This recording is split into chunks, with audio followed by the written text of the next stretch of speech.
It's good to stay in that direction rather than... Well, here I am, windswept on the red carpet with Benedict Cumberbatch. How are you? Good, hello. I'm really excited. I'm in London at the LFF and our film's opening the festival. I couldn't be happier. I mean, how fantastic. Look, tell me about this film, because what a character to get your teeth into. Alan Turing.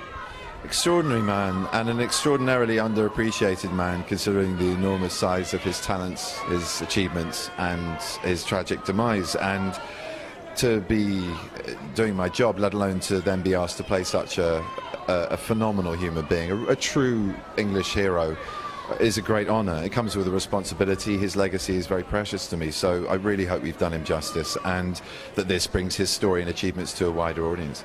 How much research did you have to do about Alan's life? I mean, as much as I could in the time that I had to do it in, because of, as I said, his huge importance culturally and scientifically. You know, a man who was a war hero, who was, I mean, God, even within science, he managed to be a biologist, a computer scientist. He worked with artificial intelligence as well as, obviously, his work with algorithms, which was groundbreaking. His idea of creating a universal machine, this prototype mechanism that is our modern-day computer. And, you know, that carries relevance even now. We've had people like Steve Jobs and Bill Gates, icons of the modern computing age, acknowledge his contribution, but it really is enormous. And you know, his search engines, which were used, I mean, his search engines, so I was getting to that, his algorithms, I've been talking all day too long, too much, it's getting all a bit confusing.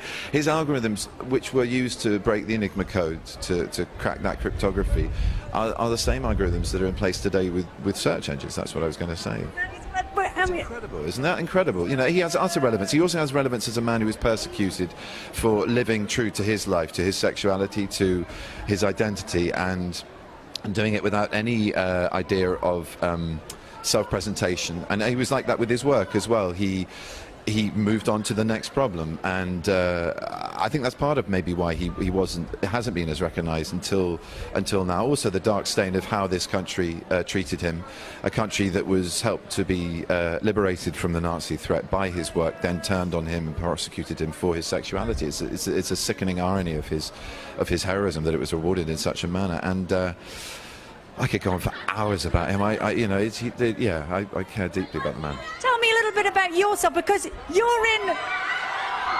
These guys, they really love you.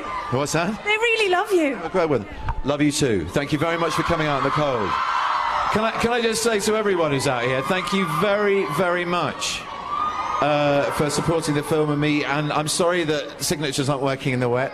I'm sorry that people's hands are shaking so much that we can't do selfies. I'm sorry I can't come around and say hello to every single one of you, but I adore you. I'm really, really grateful for your support, and I hope you enjoy the film. Thank you so much. Thank you so much. Thank you. Take care. Thank you.